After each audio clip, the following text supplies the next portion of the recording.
Ya, saudara, persidangan perdana Verdi Sambo hingga Putri Chandrawati ini menjadi perhatian publik. Akankah para terdakwa mendapatkan hukuman maksimal dalam kasus pembunuhan Brigadir Yosua? Berikut diskusi bersama Jati Dharma.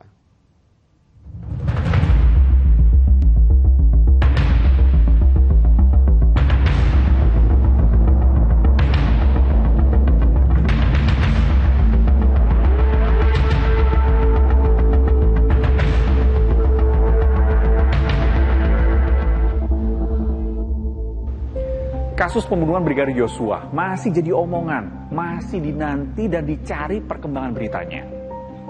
Dan sekarang sudah masuk ke tahap persidangan. 5 tersangka, Verdi Sambo, Putri Chandrawati, Ricky Rizal, Kuat Ma'ruf, dan Richard Eliezer ini sudah berubah statusnya.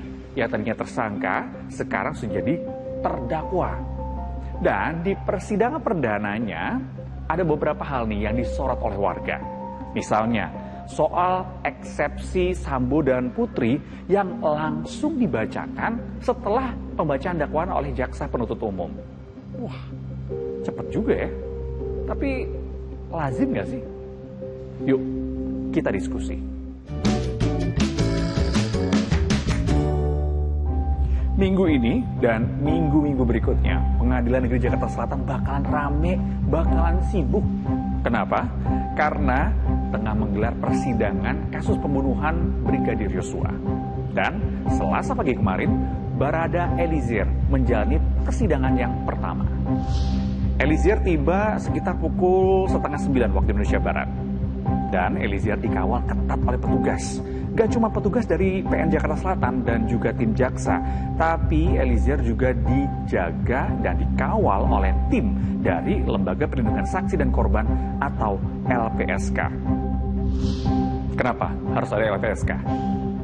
Ingat nggak? Baradae ini mengajukan diri sebagai justice kolaborator alias saksi pelaku. Jadi sudah SOP LPSK untuk mendampingi Baradae selama persidangan. Apa sih dakwaan Baradae? Nah, soal dakwaan, Eliezer ini dituduh menembak Yosua atas perintah atasannya Verdi Sambo di rumah dinas Verdi di kawasan Duren 3 8 Juli lalu. Nggak cuma diperintah, Eliezer bahkan diiming-imingi sejumlah uang. Sidang perdana Eliezer ini relatif cepat, sekitar 2 jam aja. Setelah dibacakan dakwaan, Eliezer dan tim kuasa hukumnya menyatakan bahwa tidak akan mengajukan eksepsi. Alasannya, dakwaan jaksa sudah jelas dan cermat. Apa artinya ya? Saya kira langkah hukum yang dilakukan oleh penasihat hukum sudah tepat ya, tidak mengajukan eksepsi. Dengan pertimbangan pertama bahwa tidak ada alasan untuk mengajukan eksepsi. Karena secara kompetensi Pengadilan Negeri Jakarta Selatan adalah memiliki wewenang untuk menyidangkan, untuk memeriksa perkara ini dan memutuskan. Saya kira faktor soal katanya mau dikasih uang dan sebagainya, ini juga menjadi faktor nanti yang akan mempengaruhi bahwa sebetulnya yang bersangkutan tidak punya mens rea atau niat jahat untuk melakukan pembunuhan berencana. Oh ya, dan untuk pertama kalinya, Barada Richard Eliezer bicara ke publik. Ia minta maaf dan menyesali perbuatannya. Dan untuk keluarga almarhum Bang Yos, Bapak Ibu, Reza, serta seluruh keluarga besar Bang Yos, saya mohon maaf. Semoga permohonan maaf saya ini dapat diterima oleh pihak keluarga. Tuhan Yesus selalu memberikan kekuatan serta penghiburan buat keluarga almarhum Bang Yos. Saya sangat menyesali perbuatan saya, namun saya hanya ingin menyatakan bahwa saya hanyalah seorang anggota yang tidak memiliki kemampuan untuk menolak perintah dari seorang jenderal. Terima kasih. Apa yang dipilih dan diputuskan oleh Eliezer dan tim kuasa hukumnya ini berbeda jauh dengan apa yang dipilih dan diputuskan oleh 2 terdakwa lainnya, Verdi Sambo dan Putri Chandrawati. Sambo dan Putri sebenarnya sudah lebih dulu ya disidang di hari Senin kemarin. Sambo didakwa melakukan pembunuhan berencana dan juga merintangi penyidikan. Sementara menurut jaksa sang istri, Putri Chandrawati ini ikut terlibat dalam skenario pembunuhan Yosua yang dibuat Verdi Sambo. Nah, setelah dakwaan dibacakan, Sambo dan Putri langsung mengutarakan untuk menolak dakwaan jaksa alias eksepsi. Lazim gak sih? Dakwaan baru dibacain, tapi udah nyiapin nota keberatan secara detail.